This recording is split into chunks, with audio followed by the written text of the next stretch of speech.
Nah, sekarang yang gambar yang di kiri ini adalah image yang sudah di-corrupted by paper noise.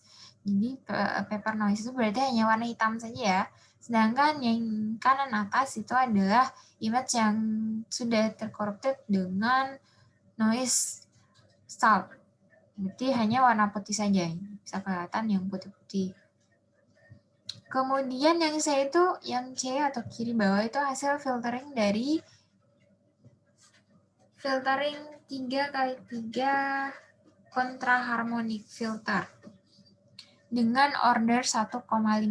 Ini bisa dilihat gambarnya smooth seperti yang asli ya. Kalau kita lihat hampir seperti yang asli, tapi walaupun si yang asli memang lebih bagus. Tapi dia smooth sekali. Kemudian yang kanan bawah itu adalah hasil dari filtering dengan Q itu sama dengan minus 1,5. Nih, minus 1,5 juga hasilnya lumayan bagus.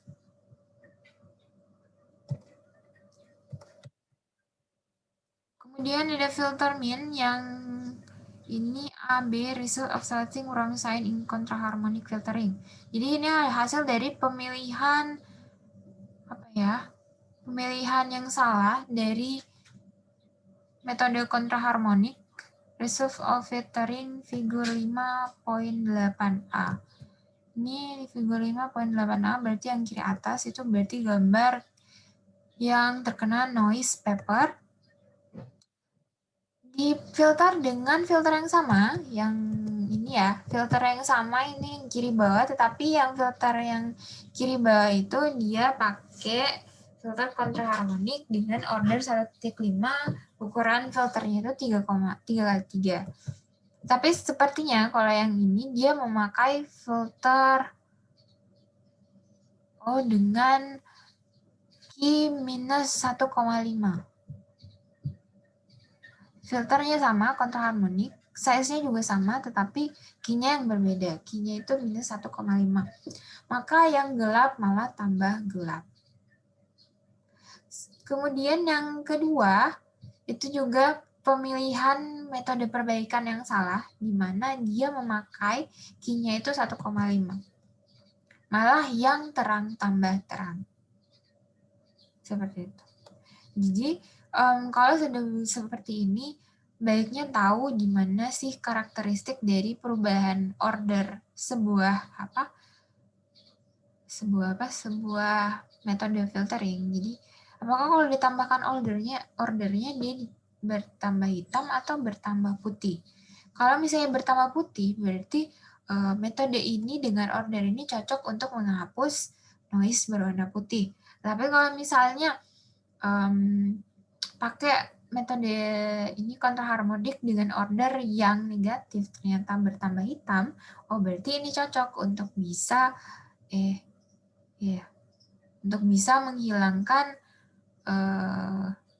noise yang berwarna putih. Kebalik ya tadi ya. Kurang lebih seperti itu. Jadi kalau tidak salah ada cara implementasinya itu grafiknya kalau tidak salah ya. Jadi ada grafiknya di mana ditunjukkan kalau misalnya ordernya berubah jadi positif, negatif, perubahannya itu akan kelihatan.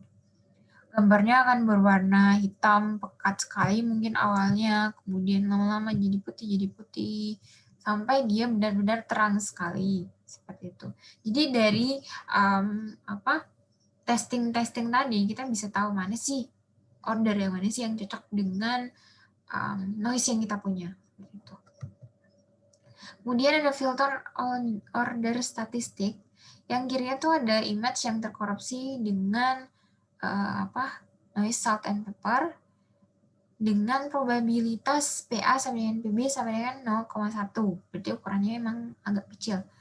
Kemudian result dari with a median filter of size 3x3 itu yang kanan. Median filter yang kanan atas kualitasnya benar-benar jadi bagus. Jadi noise-nya benar-benar hilang dan detail dari gambarnya itu masih ada. Kemudian yang kiri bawah result dari processing B with this filter Dia disfilter, filter apa ini juga kelihatan bagus. Kemudian result processing with the same filter.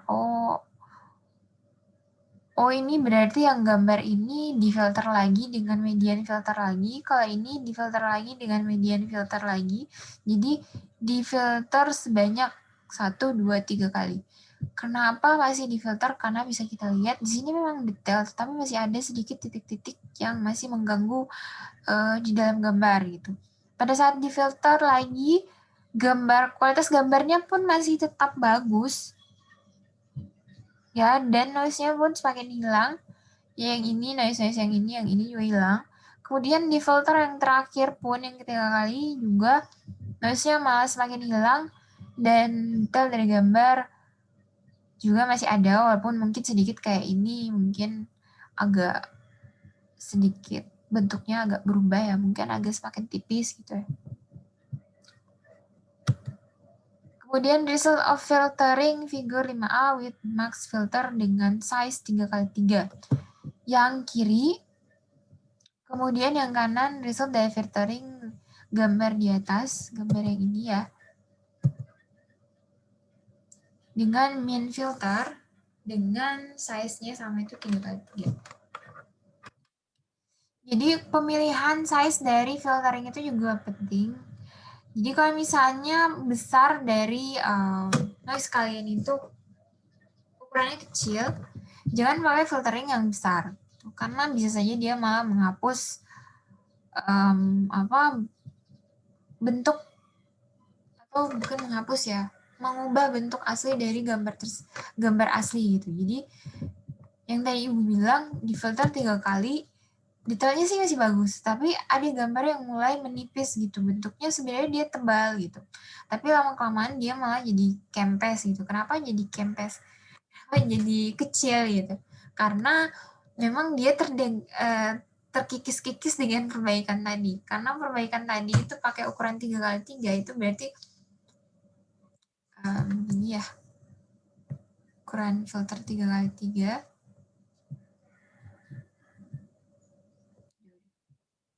Filter 3x3, jadi pixel di dalam, ini pixel juga ya, pixel tergantung dari filter masing-masing. Jadi sini pixel, ya pixel. Nah ini kan misalnya di garis-garisnya ini adalah persebaran pixel gitu ya.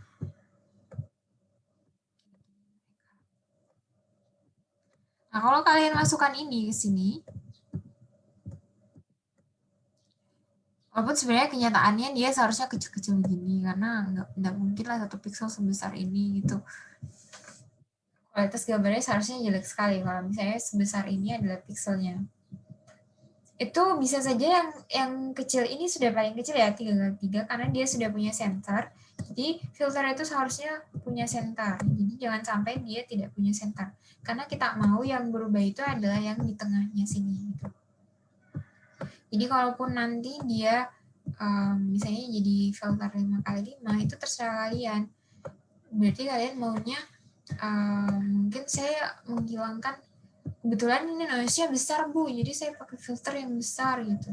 Oh ya, it's okay, yang penting gambar aslinya tidak bentuknya tidak hilang gitu ya. Seperti itu. Dan seterusnya filter ini bisa selalu bertambah besar tergantung dengan keperluan kalian. Tapi menurut Ibu sih, selama ini hanya untuk menghilangkan noise, filter itu pakai yang kecil saja. Tuh.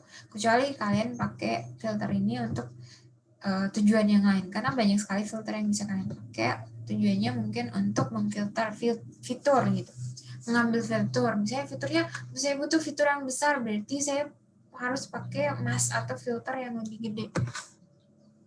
Terserah kalian. Selama permasalahan yang kalian ingin selesaikan itu bisa selesai ya, tercapai tujuannya adalah noise-nya hilang atau saya dapat fitur yang bagus, itu maka itu pasti bisa dipakai gitu. Oke, kita lanjut lagi. Filter order statistik Image corrupted by additive uniform noise, yang kiri atas, additive uniform noise. Yang B itu kanan atas, image additionally corrupted by additive salt and pepper. Yang kanan atas itu salt dan pepper. Kemudian yang B, image in B filter with 5x5. C, arithmetic mean filter. Ini gimana ya? Oh, ini yang C ini di filter dengan filter ukuran 5x5. Bisa kalian lihat. Filter 5x5. Ini benar-benar yang dibersihkan itu malah tambah kabur. Kenapa? Karena pada saat dia berusaha membersihkan noise yang ternyata ukurannya kecil, malah membuat gambarnya menjadi kabur. Gitu. Jadi karena ukurannya tidak terlalu tepat. Kemudian yang D itu arithmetic filter, geometric mean filter. Yang ini geometric mean filter dengan ukuran 5x5 juga. Hasilnya juga kurang bagus. Kemudian yang E itu dengan median filter ukuran 5x5. Lumayan bagus. Memang kalau dilihat median filter ini metode awalnya sudah bagus ya. Jadi kalau misalnya kita mau pakai median filter itu salah satu metode paling bagus untuk bisa menghilangkan noise. Karena dia sebanyak apapun mungkin kalian coba itu perubahan resistance-nya itu akan selalu berubah sesuai dengan warna di sekitarnya. Jadi perubahan itu tidak akan selalu berubah sangat jauh dari pixel-pixel yang ada di sekitarnya. Walaupun kalian berusaha untuk melakukan proses filtering median berkali-kali, kalau sekitarnya itu saja, maka dia akan tetap menjadi seperti itu. Kecuali ada noise, maka noise-nya itu akan menyesuaikan dengan pixel yang di sekitarnya. Dimana mungkin sekitarnya itu keabu-abuan, sedangkan noise-nya itu putih, maka putihnya itu akan perlahan-lahan berubah menjadi abu-abu. Kemudian yang terakhir itu adalah noise alpha trim mean filter dengan D sama dengan 5. Itu juga lumayan bagus ya untuk menghilangkan noise. Nah, sudah sampai di slide terakhir. Jadi ini sebenarnya bisa kalian ambil di buku Digital Image Processing edisi kedua punyanya Rafael C. Gonzalez dan Richard E. Wood, terbitan Prentice Hall 2002, atau mungkin ada terbitan baru, it's okay, kalian bisa download. Jadi kalau mau download, tulis saja Digital Image Processing type file itu PDF, maka pasti keluar ada yang bisa kalian download. Nah, di sini bahasa Inggris ya, karena saya lihat mahasiswa sekarang itu malas beli buku, maunya cari di internet. Ya, berarti silakan cari sendiri buku ini. Silakan download sendiri, lebih gampang, lebih murah, dan lebih mudah. Nah, di sini yang Ibu ambil adalah bab 5, Image Restoration. Pastinya yang Ibu ambil ini hanya adalah beberapa poin saja. Kalau kalian mau baca lebih detail itu banyak sekali di dalam untuk kalian bisa pelajari lagi. Jadi silakan manfaatkan sumber yang ada di internet sebanyak yang kalian mau. Sampai di sini apa ada yang mau ditanyakan sama mahasiswa?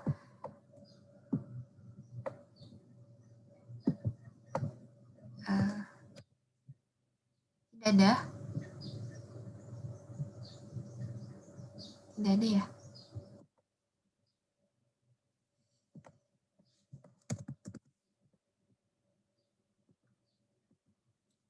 Mungkin boleh diaktifkan dulu itunya ya, videonya untuk Ibu screenshot yang hadir. Ibu screenshot saja, tapi tetap silakan absen.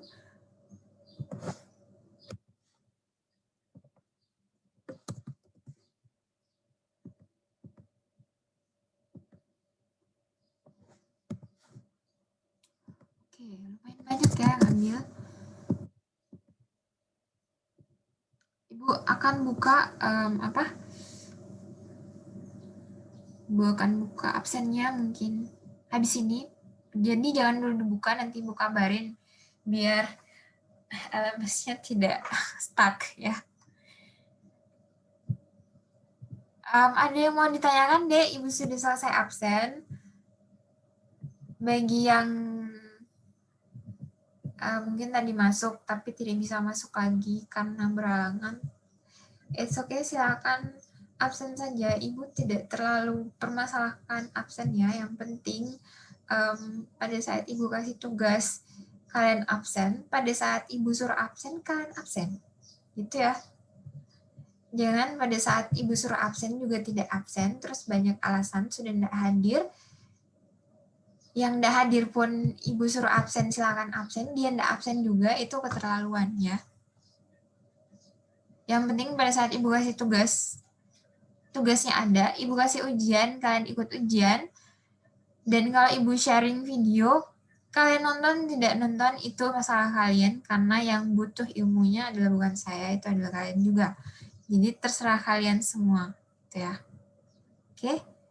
Kalau misalnya memang tidak ada, silahkan nanti misalnya terpikir, oh saya ada mau bertanya sama Ibu Sinta nih. Silahkan di WA boleh. Kalau saya tidak sibuk, pasti suatu saat akan saya balas. Gitu ya. Oke, sampai sini dulu. Kalau memang tidak ada yang mau ditanyakan, terima kasih sudah join. Ini angkatan berapa ini? Semuanya masih wajah muda-muda, ganteng-ganteng, 18, Bu. cantik. 18. 18. Oh ya, pantas. 18. Oke, kita masih ada berapa pertemuan lagi ya? 2 kurang lebih ya. Ibu Anita kan belum masuk ya, seharusnya mungkin minggu depan ini sudah pertemuan terakhir Ibu, tapi Ibu tanyakan dulu apakah beliau bisa masuk atau tidak, karena biasanya beliau sangat sibuk ngurus kegiatan, jadi mungkin kami yang dosen lain harus cover beliau gitu ya. Kalau misalnya memang beliau akan masuk, karena bisa saja kalian dapat ilmu yang lebih bermanfaat dari yang mungkin Ibu kasih gitu ya. Itu jadi mungkin hanya sampai minggu depan Ibu akan usahakan kasih tutorial pakai Python tadi. Jadi setidaknya basic Python-nya gampang sekali ya. Pakainya juga gampang, codingnya juga gampang sekali. Kurang lebih mirip MATLAB, tapi lebih gampang dari MATLAB, lebih gampang dari Java. Pastinya gampang sekali. Jadi kalian coba, yang Ibu sharing itu selalu pastinya Ibu coba dulu, berhasil atau tidak, baru Ibu share ke kalian. Jadi, kalau memang tidak berhasil ke kalian, silakan tanya ke temannya dulu yang sudah berhasil, pasti ada yang berhasil. Kemudian kalau tidak bisa, baru tanyakan ke Ibu ya. Jadi, harap saling bantu-membantu untuk bisa menyelesaikan tutorial dari Ibu. Biasanya tutorial itu akan Ibu jadikan tugas untuk kalian. Gitu. Oke? Saya harap dimengerti. Sampai di sini dulu kuliah kita. Terima kasih. Wassalamualaikum warahmatullahi wabarakatuh. Waalaikumsalam warahmatullahi wabarakatuh. Waalaikumsalam warahmatullahi Terima kasih, Bu. Terima Terima kasih, Bu. Terima kasih, Bu. Dulu ya. wabarakatuh. Ya.